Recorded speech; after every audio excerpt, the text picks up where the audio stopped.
Good afternoon. We start now the policy panel at the final, so closing this final event of the DISCE project. So it's the final part of the final event. That was the play of words I was trying to do.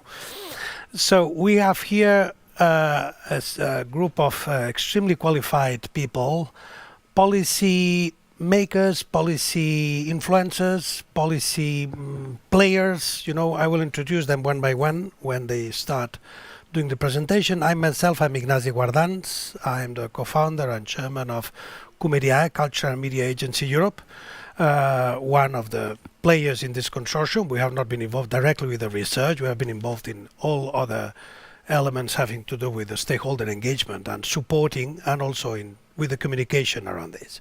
And it is my pleasure to kind of coordinate or lead this policy panel now. What is the purpose here? The purpose is to have people who have not been part of the DISCE research, who are of course familiar with it, not to the detail of each one of the data, but they are familiar with the topics, of course, and all of them, in their own perspective, in their own work, they are actually implementing or working in exactly the topics that have been the object of this study.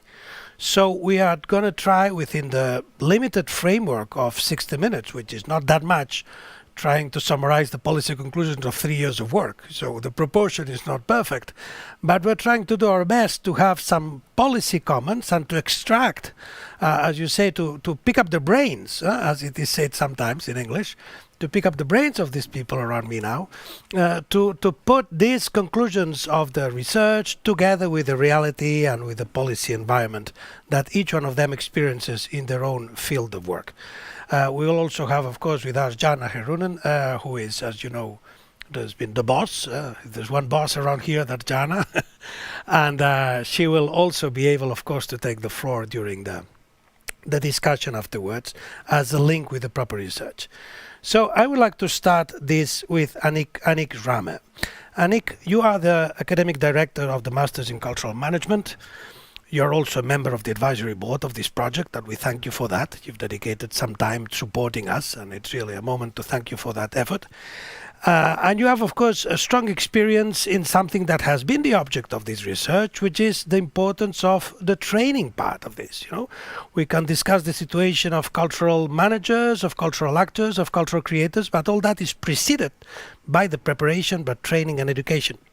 So there is a variety of roles on how, you know, these individuals who end becoming or being part of this ecosystem of creative people. Some are creative managers, some are proper creators. There's a full complex, and each one has its own skills and training path. You're familiar with that on this educational dimension.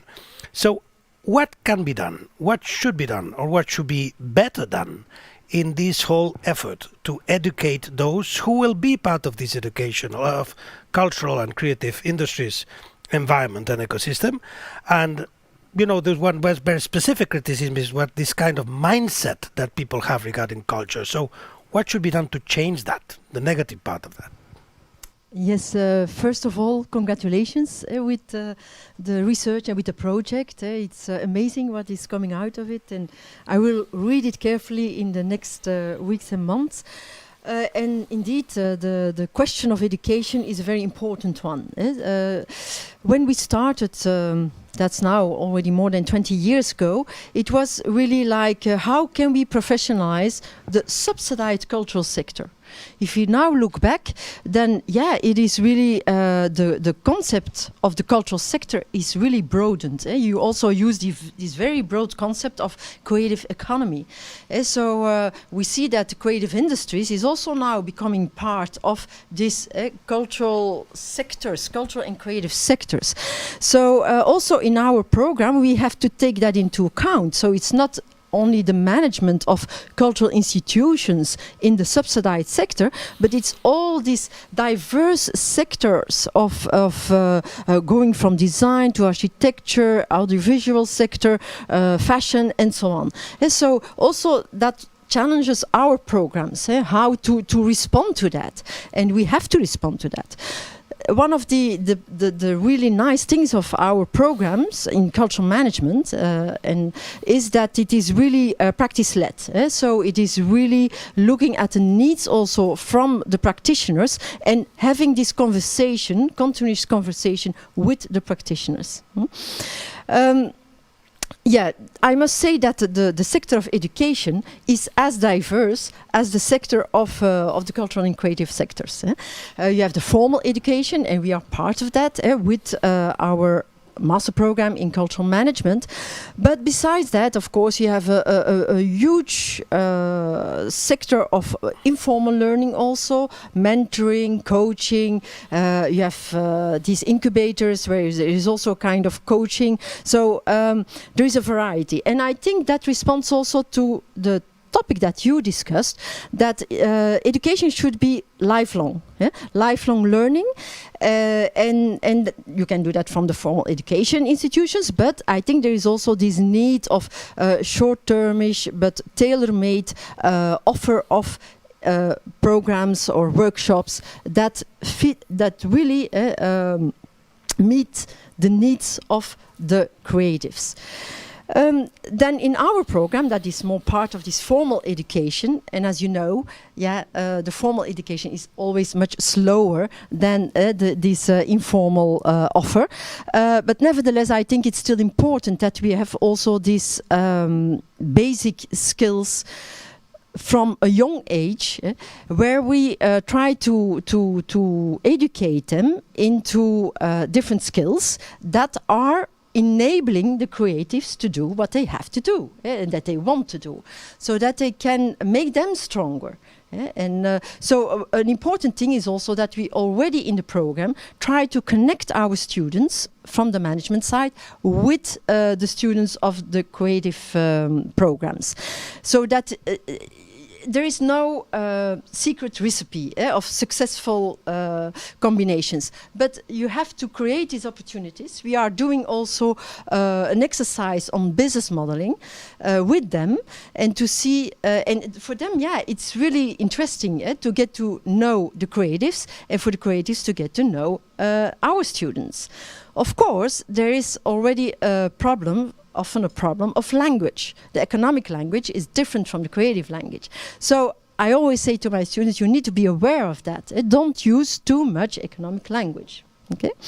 So business modeling, IP are things that are really important for the future, I think, for creative workers. But besides that, because that's your question, what are the challenges now? What are the new skills? Because what we experienced with the crisis, the COVID crisis, is that the cultural and creative sectors were hit very hard. We saw that a lot of creative workers left the sector because they had no job anymore. So that will be a challenge for the future, how to get them back to the cultural and creative sectors. That's one thing. Second thing, we need new skills for the future. And also in our program, we have to adapt all the time. So we're always reconsidering, is our program still really meeting the needs of the sector? And one especially important factor is the digitalization. We hear it everywhere, but I think you can be a believer or a non-believer, but I think it will not go away. We saw through the crisis that digitalization is really reinforced, and that we have to rethink it very deeply, how they have to change their practice, really from creation to participation and production and distribution, and certainly also the relation with the public, the audiences. I think there are a lot of opportunities that we need to take, and you have you need skills, the technical skills, of course. But we are not teaching them into technical skills, but how to interpret them, how they use them, and also to how to make the digital transformation of a cultural organization, so that more at the organization level. But I think that's really important, and there we are still in the beginning. So Thank you. some A thoughts. lot of food for thought. A lot of food for thought. I am sure when we open the debate among yourselves, there's a lot on the table there. But let's move now to Barbara. So, Barbara Stacher, you're a senior expert at the DG Director General for Education and Culture at the European Commission. You have a long experience there. You've been you're a policy practitioner, a policy viewer, so you're in the first row as well. Now, the point I would like for you to open this conversation. I mean, we know that most of these creative actors, creative players, they are in fact independent entrepreneurs themselves. Most of them, they don't know it, but they are independent entrepreneurs. They have the spirit of entrepreneurship. You know, they are like this character of Molière, who speaks in prose without knowing that he speaks in prose. So that's you don't need to know that you speak in prose to be speaking in prose. Well, so they have the spirit of entrepreneurship, and they behave as entrepreneurs. At the same time, well, they are not really benefiting from all the elements that derive from that. And they are freelancers, but in very precarious situation. You know, that has been analyzed by the DISCE project, the precarity of all that work. And sometimes, you know, there's a kind of tension between this entrepreneurship, the creativity, the freedom, the freelance, all that put together creates some tension there. So I know it's an open question, but what could be done from the public policy side to tackle this? Hello, can you hear me? No? Is this working? Is this working? Yes. It is. Yes, that's indeed one of the main questions, especially now during the COVID times. As Annick was also mentioning, many people left cultural and creative sectors, musicians who became drivers of Uber bicycles. So it's quite, it's a big challenge. And how to make a living of art and creativity, that's a main problem. Precariousness, we all know it. So what to do about it? Now, at this moment, we are just with the cultural and creative sectors together, and the Commission and the Member States, we did a study on artists' working conditions, precariousness, what can be done about it, and what is being done in each Member State, and what is still open. We're looking with Member States experts. We are meeting like every 2 months to see what is happening in each member state, how to improve the situation, which social security system does not cover different aspects of cultural and creative sector work. And we'll be continuing in this process. At the same time, through the Recovery and Resilience Facility, a lot of money has been allocated. So many member states are now doing things for artists which have never been done before. Like there are countries like Romania or the Czech Republic or Cyprus who are doing now, as we speak, a new artist status, which helps to cover the artists. Because I think they are realizing that without artists, without culture, there is no tourism. You know, tourists, they want to visit the cities, go to concerts and the opera. So kind of the economic value of what is being done is becoming, you know, member states are realizing at different levels, also regions and local communities. So it has become quite clear what is happening. And we are here with different cultural and creative networks to see what can be done to improve. Now coming to the DISCE project, because I heard some interesting things before, so I wanted also to give some ideas. So I heard about this cultural development index. One part was about evaluating market and also state support systems. So I think it could be useful in your research that you're doing to think about including in this index also, you know, what kind of social security systems are covering artists and how, and maybe include that in your index in a more kind of detailed manner, because this actually could help us with the follow-up, because now we are discussing also with the European Parliament a European framework for an artist status. So if you in your index could be more precise and you know, look at these different measures, how do artists live actually in each country, that could also help us as policymakers to do the follow-up, because in such a framework we were just discussing, I mean, it's so nice to be here because it's the first conference we have where we actually see each other, not behind the screen.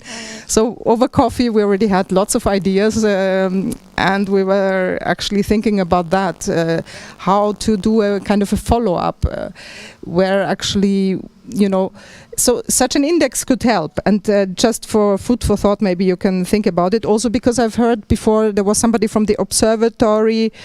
Maybe you can also help with some, you know, with some real data about how artists live, how they survive, and how we can help them in concrete terms. So that would be really good. And it goes back to what was said before about the unsustainable creative deal. Yes, definitely. We need to be taking concrete measures. So I think with that, that's a good, you know, a good word to pass on to Annick. Oh. Yeah. So the full research team is listening. We are at the end of this research, so but of course we are going to extract from this conversation of today our policy conclusions and policy recommendations, including very interesting underlining, which was already one of the conclusions, which is about this index. I mean, what the content of this index can be. Hold. If you can, let's have a first thought. Is it okay? I would prefer, and then it will be better. Who was the boss? No, temporarily the boss. For a moment, just for a moment. I think it's better. No, because I know you're going to bring the discussion. Let's have a first round. So in this first round of intervention, I would like to move to Anita. Anita Debaere, you are the director at PEARLE, Live Performance Europe. So you see policy from the other side, meaning you're involved in policy, but representing those who benefit or suffer sometimes from policy makers and from policy decisions, you know. So you're actually the voice of live performers in Europe, which is quite a responsibility. You represent thousands of people. You're the networks and the organizations that are represented through PEARLE. So you are really an important voice here. And you have this approach. Now, one of the conclusions that you've heard that before of the DISCE research is this strange tension that the normal logic of working for financial compensation does not apply sometimes in the cultural environment, you know. So there's this about cultural performance. So it is very complicated sometimes to really try to push for a decent living for people who, at the end of the day, they don't have that among their own priorities. So they have many other priorities, at least compared to other workers and to other people in the economic activity. The priority of income comes very, very after many others, which is creation, independence, you know, the message and all this stuff.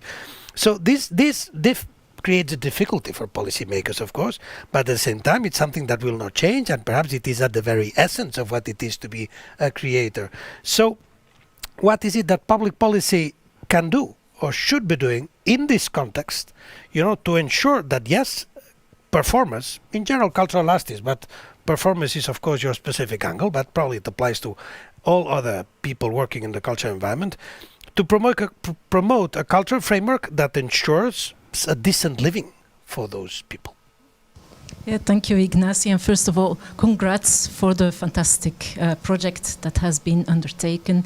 I would just say, go for the next round, because this is just the beginning, I understand. Now, what I find important when we are discussing that is perhaps also take a bit of a helicopter view. And I like to also bring in perhaps a bit dry material here as well. I think we also have to look at how is the market, the labor market, actually structured.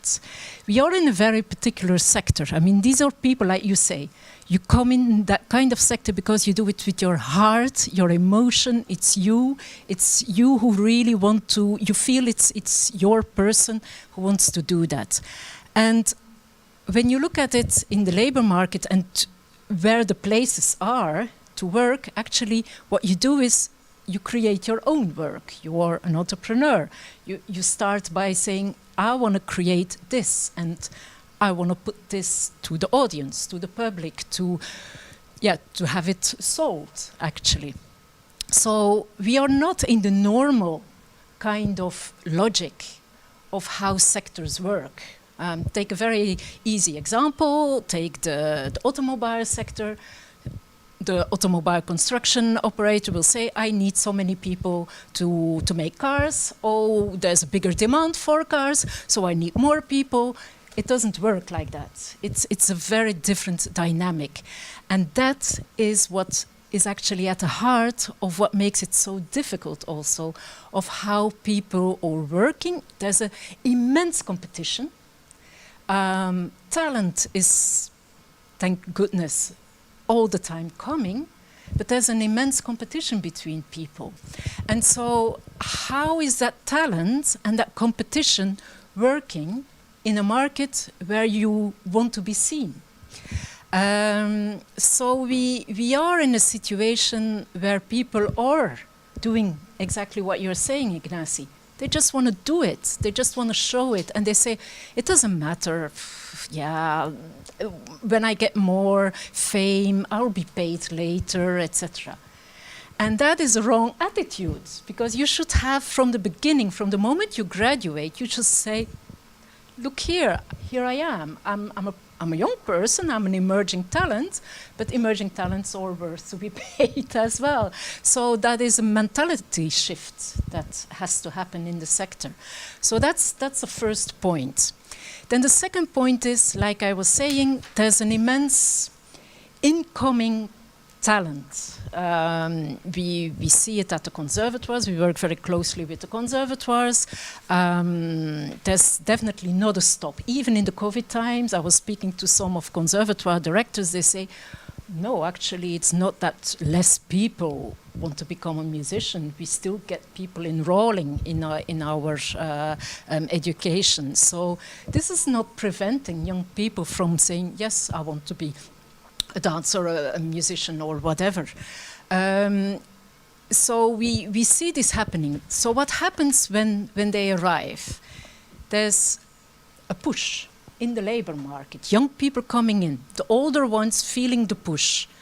You see also when you look at the culture statistics, it's a very young labor demographic. A lot of people are in the up to, say, 40s, and then they leave. How does that come? What are the causes of that? Is that because at the age of 40 they think, okay, I had it now and I want to do something else? Or is it because of the push of the young people coming in? Or are there other factors? These are all interesting discussions and debates to be had. But at the same time, what I also would like to look at is where can they come in? So you have the supply, but where is the demand side? What are the places where they can work, where they can show their creation to the audiences? And there you see that actually the situation has been stable for a very long time. There's not really a lot of venues that are newly created, concert halls. They're rather teared down and rebuilt, but is that new ones that are added? What we see is, however, more festivals, true, but festivals are there for a short period. So it's not like a continuous demand that can be brought in. So we have to see how that dynamic works, and that is also why there are so much imbalance, and that's why you also see that people are capturing their careers in bits. And we did a study last year on cross-border mobility and cross-border employment, actually. And the person who was doing the research looked at the labor market survey of the Eurostat. And the thing is, they only look at what is your main profession. Where are you reporting that your main profession is? Which doesn't fit for artists. It was said in the panel discussions before, you do several things. So this will change. We understood that also will be taken into consideration that there will be a second or more professions taken into consideration, because now how you map that, how many people work in a certain sector, is actually not the right figures we have. So there's more intelligence to come up and to be built in order to understand. Now, I also want to make one remark. We talk about precarity, yes, indeed, but I also want to say there's a big range, and I think we should be nuanced, fair about that, and honest to say there are artists who make a real good living, and we all know them. There are artists who make a good living. And of course, there are artists who make a less good living.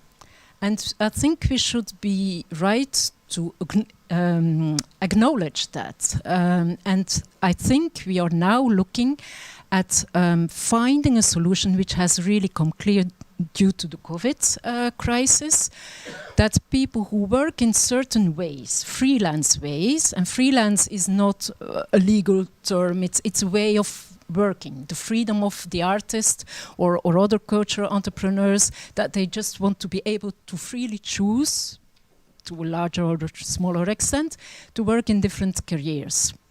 And here we know that as long as you have a real, genuine employment contract, yes, you are covered by social security. But when you are in a self-employed status, it depends on the countries. In a country like Belgium, a self-employed has to also contribute to social security and will also have access to social protection. But it depends from country to country. And so, and these in-betweens, because then there are gaps that you are not earning anything. So how does that connect? Can you have access to some kind of unemployment or another kind of support mechanism? And with the COVID crisis, it had really put the finger to it. And this is what we need to discuss within culture policy, with culture ministries, how we can resolve that in order to find ways to have a more continuous and ongoing career. Thank you. And as expected, this is creating all the other panelists the intention to step in, that's but we need, that's the whole purpose. That's the whole discussion. purpose. So hold it as much as you can, and let's listen before we open that exchange.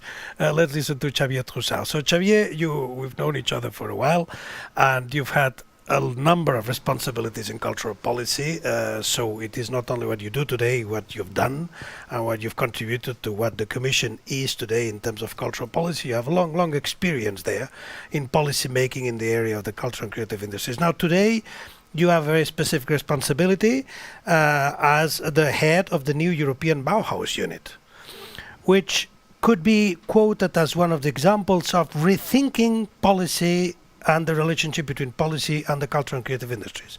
It's a new approach. It's a multidisciplinary approach.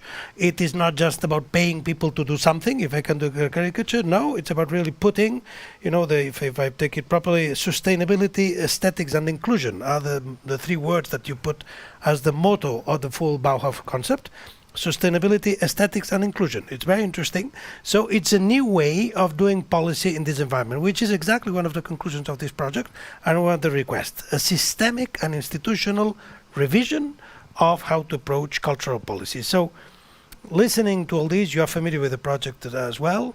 And from the perspective of where you are now, what is this kind of systemic and institutional policy change that needs to be done, and how much of it is taking place under your eyes? Thank you, and congratulations for the project. I think it's a very interesting contribution. Just one word about the European Bauhaus, because in the audience we may have people that have not yet been in contact with the concept. I mean, it was born in the middle of the pandemics.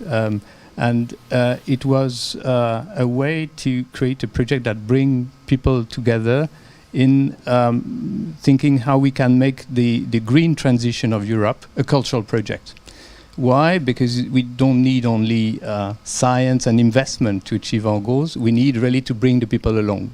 So the project has tried to focus on something which talks to all of us, which is the places where we live and the way we live in those places. So it's quite a broad topic, and we want to have impact in three areas where I think we connect with the cultural and creative industries. We want to have impact on places, and we know how the culture sector has been a driver in the transformation of places, capital of culture, for example. we connect to the industrial ecosystem, because we need to transform the ecosystem, and here the cultural and creative industries are part of this system. And we want to have an impact on the mindset. And what else but the art and the whole cultural sector has an impact on mindsets. Huh? So it's not about having a bunch of designers and architects to help to build buildings. It's really how we can bring along all the forces of the cultural and creative sectors in this transformation. So if I look at the trajectory over the last decade, when talking about cultural and creative industries, the big story was to try to understand and make people understand what is their contribution in a growth and job era. Right? So we focused a lot on quantitative indicators, trying to show that there's a clear contribution. I think now the question is broadening, because the question is what's the role and the positioning of the cultural and creative sectors in the transitions. And here you have a shift, because of course there are new elements that can be valued in the contribution of the cultural and creative sectors that were perhaps undermined before. But it probably needs to adapt our lenses. And if I connect with the policy environment, because we work with many policies in these cross-cutting endeavors, I see a number of touch points. The first touch point is the shift of the industrial policy from a sector approach to an ecosystem approach. We have in the long-term plan a discussion about the cultural and creative ecosystem, and I think we'll have to look at it in a very open way, because you can disguise a sectoral approach into an ecosystemic language, but really it's very important to look at these sectors as an ecosystem, because that's where you find the partnerships that may allow to build sustainability for the ecosystem. That's also where you find the leverage points to drive the system in a particular direction. So I think we have to play the game, and that's very important. The other element is that it's what kind of economic model we see for this sector. And I think here we have to embrace perhaps a trend in the economy. You were discussing about the creative sectors being driven by values. We see a parallel trend in some other sectors where people highly trained to become businessmen and businesswomen come to something which is more a social economy because of value. So isn't there here a strong convergence which is not coming from a reflection about a sector, but a trend in society, and the fact that people are valuing new elements for their own lives, but also for their contribution to society. So here there's an ongoing action plan for social economy, which has just been adopted by the Commission, with also a reading of the ecosystem for the social economy. And that's, I think, the interplay between your reflection about the cultural creative sector and the social economy ecosystem is, for me, very, very promising. Last point I would stress is because you mentioned a lot of competition, and you raised the issue of education, and there's a lot which comes with a framing of competition, including when we put public money. We put stakeholders in competition, one against the other, for a little pot of money. I remember when I started with culture, talking to the cultural stakeholders that were fighting for a little slice for their sector. So you had the heritage fighting the creative art or performing art to get a bigger slice. And we started to work together towards something which is... I think this is also a framing that we have to question in education, in the arts, but also in the way we work with those sectors at policy level. And in the European Bauhaus, we are trying new things in this field. We are trying to bring together communities that are truly transdisciplinary to get out of the silo. So we have 400 partners that come from many horizons that represent grassroots organizations or international network, and they start to work together cooperatively. And we want to create a NEB lab, which is an incubator of quality projects that are in a cooperation framework, and that will find, if they're good, they will find their sponsor, they will find their host, they will find their financing. But we boost the quality through a cooperative approach. we have also invited the places of learning to think about their own European Bauhaus transformation around 3 axes.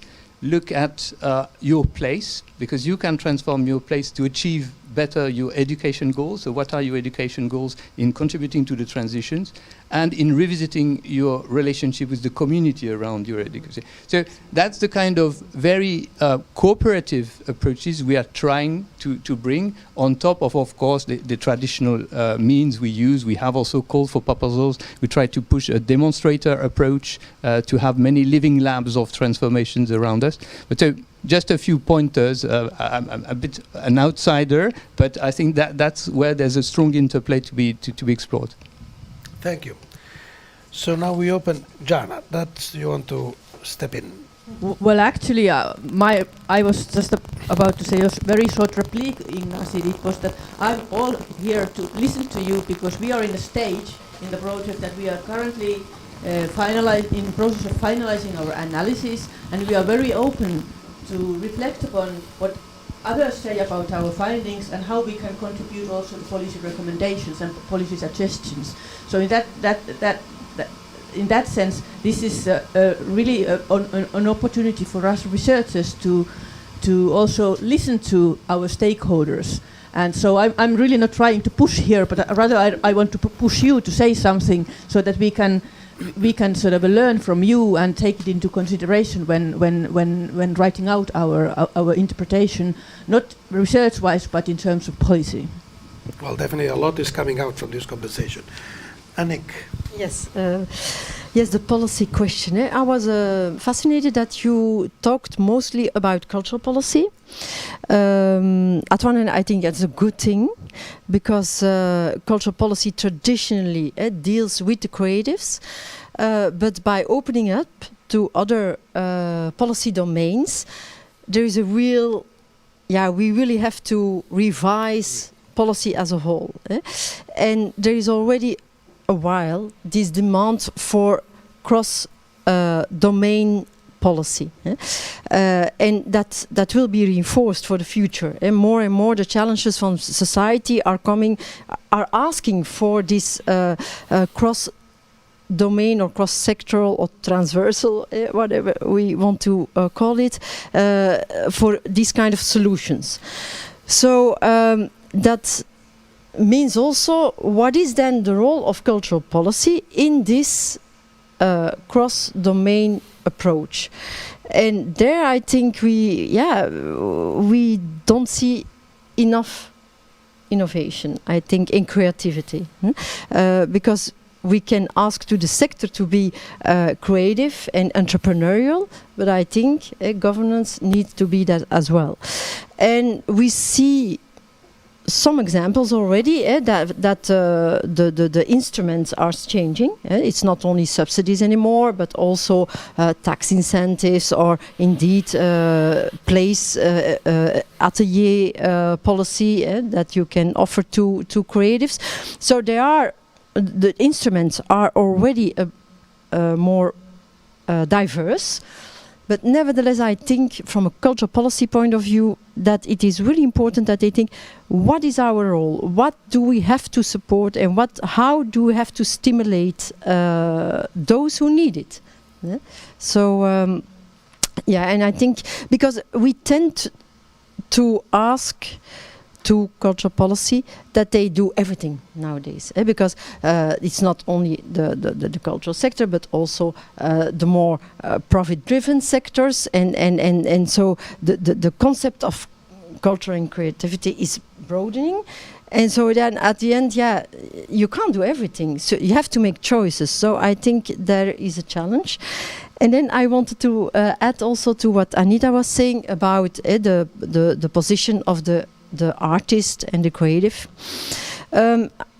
It's good that you gave these nuances in the career also of and these hybrid careers and how we have to deal with that. But I think that also from a policy perspective, it is very important to support this fair pay and fair practices. We see it in different countries as a response to this vulnerable situation of a lot of freelancers. That's a good thing, I think. But we are there also at the beginning. And then the lifelong learning, that's more from education part. But yeah, in a lot of sectors it's already obvious, but I think in the cultural and creative sectors it's not, because they are very highly motivated, intrinsically motivated to do what they are doing. So, and taking this time during your career to reflect, what am I doing? Is it still that what I want to do? Or maybe I want to do something else. So really taking this time, a sabbatical as we say in at universities, to also to reflect more on your own career and on your and then to look for indeed education programs or learning skills and yeah, what is available.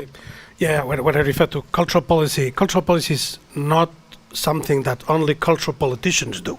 In the same way that the environment is not anymore something that only those who have the label environmental do. That used to be the case. It has not completely changed. I wouldn't say that everything has changed upside down, but compared to when some of us started working in this kind of environment, now you have people in the Ministry of Economy. I mean, I've been in government myself. People in the Ministry of Economy, people in industry, in telecommunications, in land development, they all kind of interiorize the dimension that cultural policy has to do with everything. So it's not just it's not just for those who are in the Ministry of Culture who do cultural policy. It's something that must impregnate. And you are talking about social security and the full social aspect of that, which of course needs to be reviewed. It's progressively reviewed. The Statute of the Artist, some countries have it, others do not, but it needs to impregnate the policy of how to deal with independence or entrepreneurship. So I don't know if you want to follow up with yes. Before, just a comment. At some point, I will cut because I would like to open the floor to questions from the outside. So, just really, please, really quickly, because I was thinking about innovation, what you said, Annick.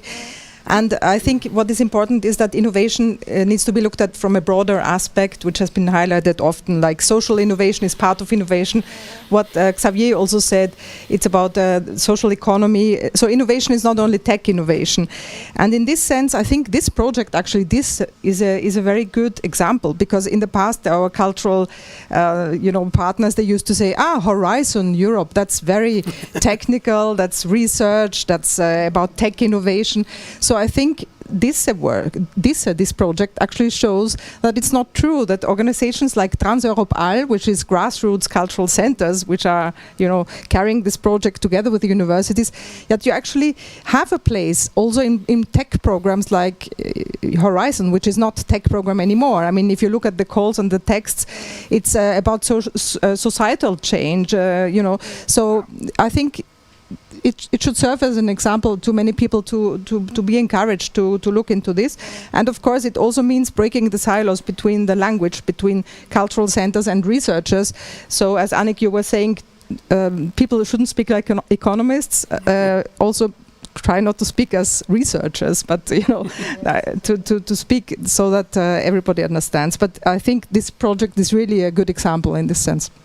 So before we open the floor, Anita? Yeah. I think we are very much in a transition phase.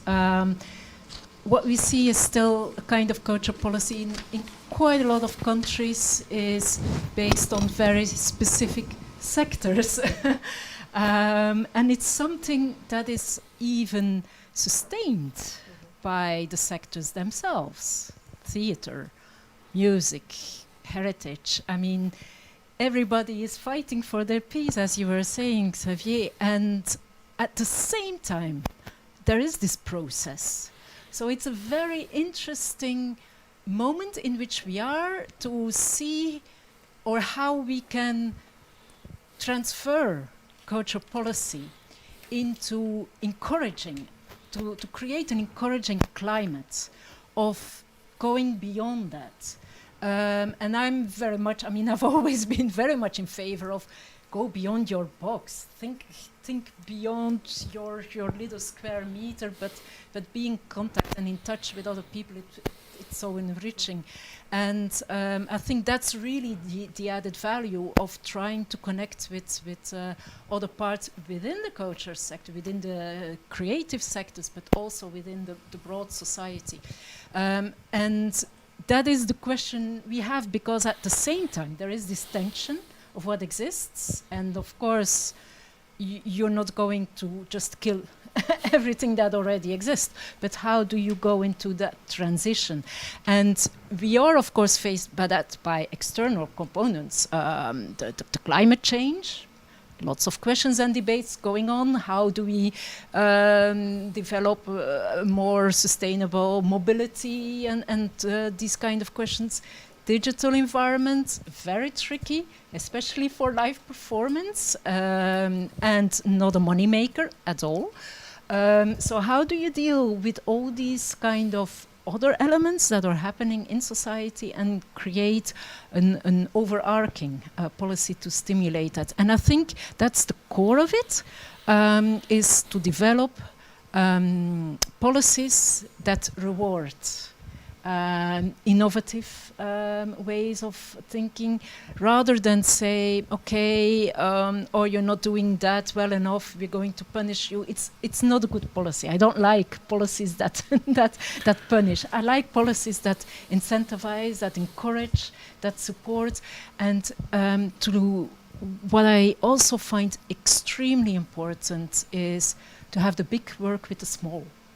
To let the bigger institutions who do have an environment with the small emerging artists, etc., that needs to be more encouraged, more incentivized, instead of putting them against each other.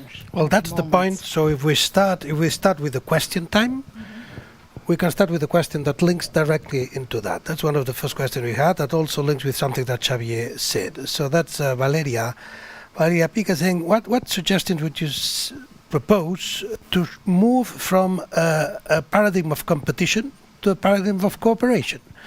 Because, of course, it's among the arts. It's also big to small, or small against big, or big against small, because they are all fighting in the same, and sometimes they don't coexist very easily in the same environment. It's those who make money against those who don't make money, and cooperation and competition. Who would like to? I mean, I'm not asking everybody to answer, but who would like to jump? You dealt with that a little bit before, so perhaps you want to jump into that.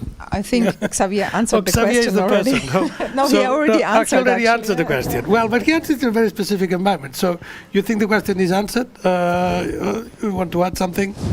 If I may say a bit, I think it's an excellent question, although I'm not one to judge it, but I think there is a paradigm shift not only in a collaboration and competition, but altogether what we've discussed today is a paradigm shift. In a previous panel we discussed about unsustainable creative deal, and I think it links nicely, Anita, with your mentality shift, and which you also talked about new mindset. So it's kind of a paradigm shift which takes place not at the individual level, so there needs to be some changes in our own mind so that we don't sort of take for granted what has been there for like ages. Goes perhaps back even to education, whatever, and our beliefs. It's about different organizations, it's about policymakers, institutions, but it is about citizens as well. Do we take for granted for almost free cultural offerings and so forth? So I think we are all talking or referring to some sort of a paradigm shift, and we are wondering how on earth we're going to do it. And I'm happy to hear your suggestion. What is it how we might go forward? So, please. Yeah, I think also that the question is not competition or collaboration. I think if you want to move forward, you need to collaborate nowadays, because it is maybe because of the different skills, indeed, the interdisciplinarity, and I think a lot of and artists and organizations has been reflected during the pandemic about this thing and about how to move forward. And I see around me a lot of new collaborations, and I think that's the only way to move forward, and as a sector also, as an individual, as an organization, and as a sector. So let me jump into something else that I know for certain that has been analyzed by the researchers at different points. This always on the table the possibility of general income as something, offered as a minimum income, general income, which would guarantee a minimum income for the creative, for those working in the creative sector. Do you think that is a solution? What are your thoughts in that idea that, okay, let's ensure general income so at least everybody will be covered in the basics? Is that something that benefits, drawbacks? That's one of the researchers putting that on the table. What? No, I'm looking at you because there are two angles. Here you have two angles. Yes, we can start. Short, yeah. Yeah, general income for artists. Which is a limited amount of people. There are some encouraging results, like in Ireland, for example, and the experiment is ongoing. So actually, the hope is if it really proves that it is more, in economic terms, it's more interesting than to do individual artistic support. That could be a big step. Because, for example, through this general income support for artists in Ireland, what is being, what is the good part of it is that no red tape, since the money is paid out anyway, there is no bureaucracy behind the artist checking if he has or she has done this or that, or, so it could be actually a cheaper solution. But in order to prove this, a bit more time is needed to see, Finland also has a similar experience, but it was a more small scale. So, yeah, I think it's a question also for researchers, but I think some more time is needed. Yeah, and as I said, I'm here on the listening side, and we've really not studied basic income, so I'm happy to hear the reflections thereof. May I add? Please. I think Please there's do. no one size fits all. I think you really need to look at the typology, if I can use that word, of the artist. I think it's different for a visual artist than for a performing artist, the situation. So there might be a different need there. I think you need to look at the country. As I was hearing the question, I was just reminding something that my French member said, because everybody knows the intermittent du spectacle in France, which is actually a scheme that provides you unemployment in between contracts. And he said, actually, you could look at that scheme as a kind of basic income because it gives you a continued support whilst you're not working and whilst perhaps during that period you are creating new things. So every country may have a different answer to it. So I think it's too easy to say it's the general solution for in every country or for every kind of person. But I do recognize that you have to find a way. I mean, I will give you another example. As we were also involved as social partners, and in Sweden, social partners and Scandinavian countries, it's how you manage everything on employment conditions. They have set up a system where they say, well, if people are between jobs, they come in a kind of pool, and in that pool, they will either train, or they get mentoring, or they do a project. They are assigned to a project, so they are actually involved. They're not out of their daily rhythm almost. They are. I mean, and of course that's very much a Swedish kind of social welfare system. But it's interesting to also hear or look at that kind of model. Because it connects to what you're saying, the lifelong learning. It's also important to make people just having access to it. And then the question comes with basic income. I always say the devil is in the detail. When you have a basic income, will you have still access to training, for example? Will you still have access to, say, childcare support? I mean, it's important to see what's the behind and to actually think, is that the best option? So it should be almost a free option. You can either choose this or you can choose that according to your personal situation, whether you also have at home children or so on, and where it might be more interesting to be in another system.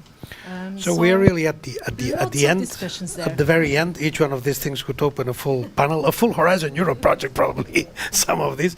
One fast question, which I find it interesting, but of course, what do you think about the language of care and the applicability to the cultural and creative sector of the language of care? What are the challenges and the opportunities that the language of care brings when applied to this sector? I liked it very much. Okay, I was very interested. Okay, let's Yeah. short. I mean, can be longer than that, but Xavier. Please. Well, I think that the language of care can bring everywhere a contribution, and I'm sure that applied to the both the inner reality of the sector and the contribution of the sector to the society. It has a lot of meaning. I did not think a lot about it, but it's quite attractive. Yeah. Yes. Yes, I like it also because it has to do with well-being, indeed. And I think in our economy, what we have to do in the future is really to value human capital, human creative capital, and that's investing in people, in well-being. And I think from the creative and cultural sectors we really can contribute to that. But it's also about their well-being. So it has two sides. And I think the creative workers are still not aware enough about the value that they deliver to society. They know it for themselves, but I think they should make that more explicit. I think that's a challenge, and it would help them as well. Thanks. I was interacting on the backstage and the directorship of this, and I realized we have a little bit more of time than what I thought, which is good for everybody. So, can I say something about this care? Yeah. We have a little bit more of time. Than as you noticed from our study, is that creative economics or creative sector go hand in hand with inclusivity and sustainability. So kind of a things that we kind of prefer in the society nowadays and talk about it.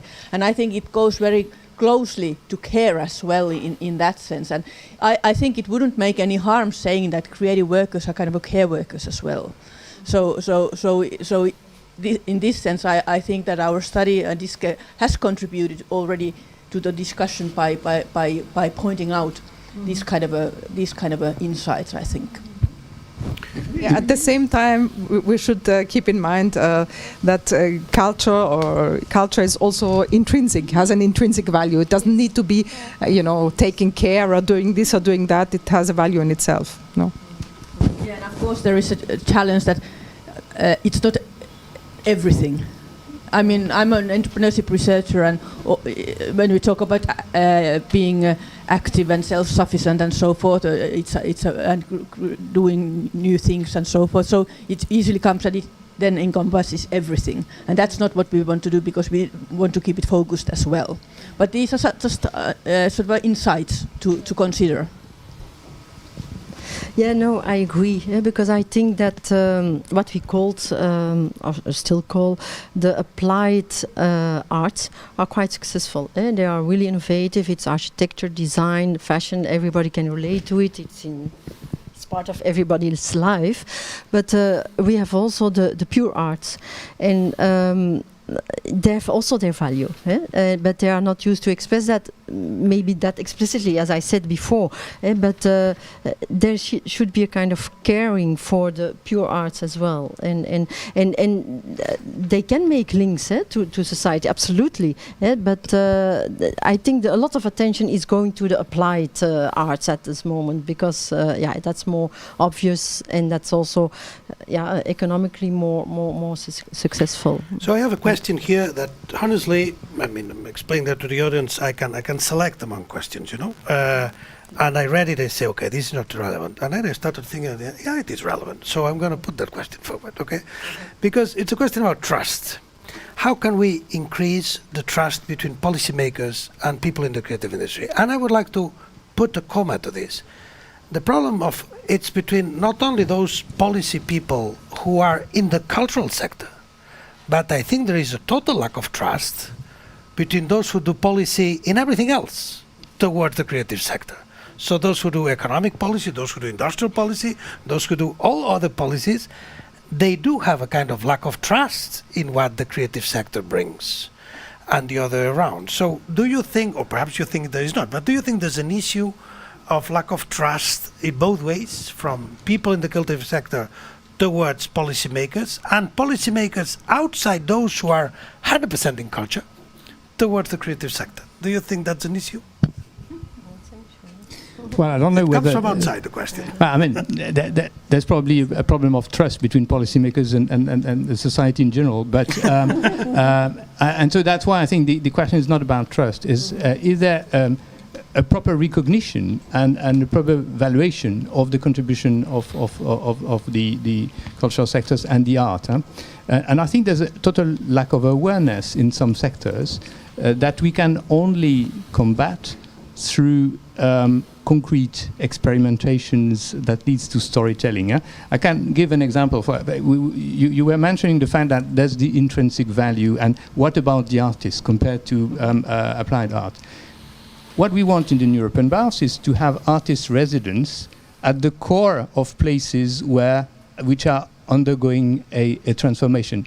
Not to tell the artist what he has to do, but trusting the fact that an artist interested in the life of a community somewhere will accompany the contribution in its own way, and therefore will support the transformation in one way. And he may access aspects of the mindset that any other kind of input cannot. So, but you need to acknowledge this, and we need more experiments about this, more experiences, so that policymakers can understand and witness the fact that it's a powerful combination that you have here.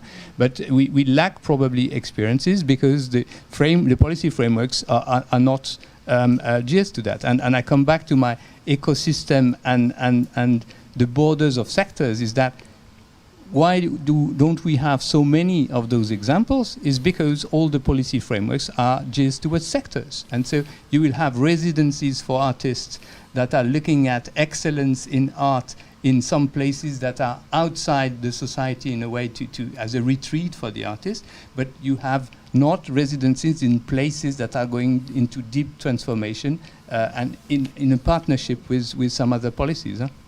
So that's what we have to create, is bubbles of experiment that make the point, as we did in the past about the economic contribution and that kind of things. I think now it's the intrinsic value. We need it for the shift of the mindset, and so we have to experiment of how we can bring it and make it visible. You wanted to add something, Annick? No, I agree. I totally agree. Indeed.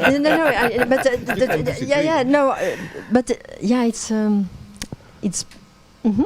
No, the danger is indeed if you not think in sectors, but in topics and or in a program, more in program, that there is a extreme instrumentalization. That and then still.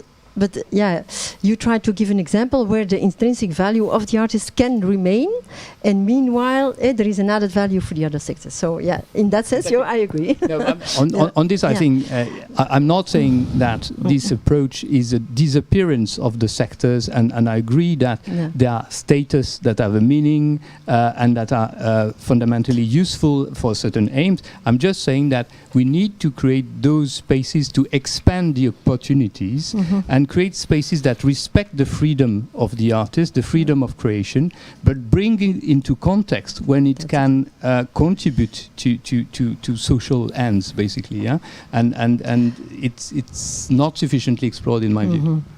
So the digital component has been mentioned, innovation has been mentioned, and here I have a question that can link to that both. Festivals are at the very basis, of at least in some of the industries. But at the same time, they are very ephemeral, and they do not leave a trace of the backstage work. So, could the digital transformation, with some innovative thinking, create the new ways of really showcasing the art in a monetizing way, because as you say, for the time being, the digital work. So I would like to close perhaps this with your approach on this digital transformation. How can it work?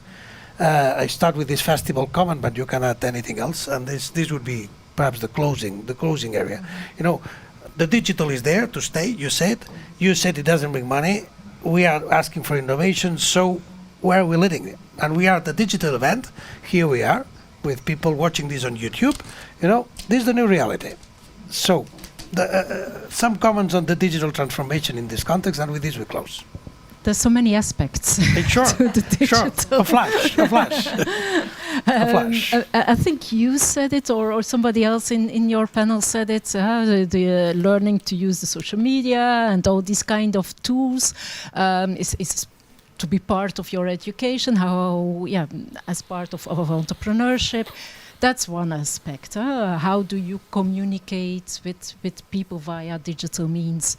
What we are very interested in, and we've seen it also now with Corona, when live performance was not possible. At a certain point, you could at least perform again, but with not an audience. And let me say, the early attempts were there. The camera was there, and that was it, to put it in a very simple format. But that is not interesting. You see people just being bored, and after a few moments, they just leave. Bringing a live performance in a digital format is a new creation.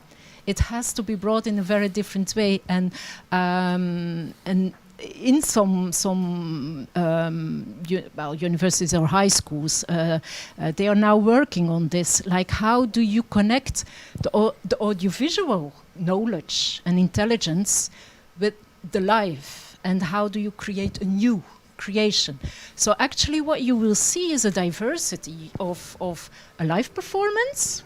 A genuine live performance with a live audience, but you will see next to that also an interesting live performance in what is interesting to watch from a screen. And as I said, this is not a money-making process, because it's a real investment. It costs quite a lot of money to do it and to make it. And the few successful ones were from big institutions. The Royal Ballet in Amsterdam did it. They sold the tickets at 10 euros, because you're not going to sell the tickets at 100 euros like in a live performance. You sell them at a low price, so you must have a lot more people to watch it. Whilst at the same time you have this investment, created a new performance. The artists have to know almost two performances. So that's why I was saying, we are not there yet. It's still a long process to go. Policy making on that. We're not there yet, yes. But are we towards that? Well, are we innovating? That's what's so-called the value gap, which is addressed in the European Digital Single Market and the copyright reform. And now the proof of the pudding lies in the eating, because of course this is transposed now into national member states' laws, and now we have to see how it is implemented. So that's very important. And the Commission goes, of course, after all the big tech companies.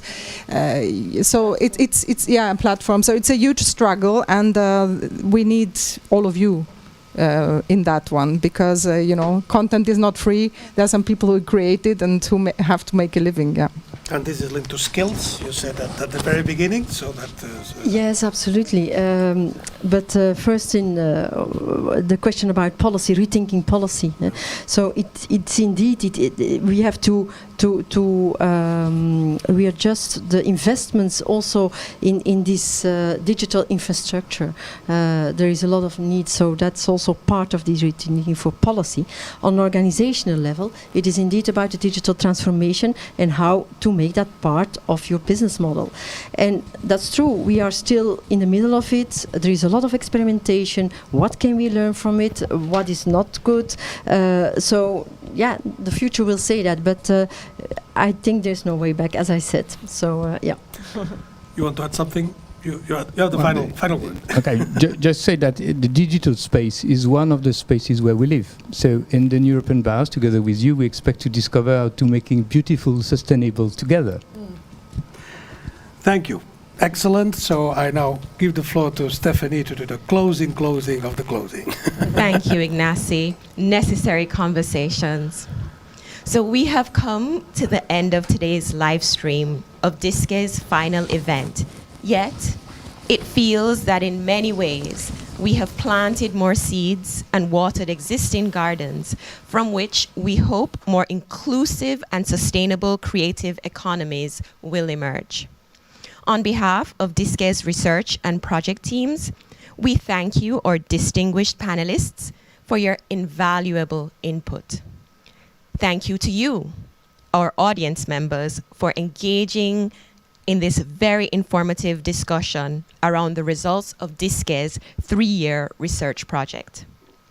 This video will be made available online for you to revisit, and we encourage you to share with others and to stay engaged through our website and on our social media channels. We hope for everyone health, safe days, and inclusive and sustainable futures. Thank you.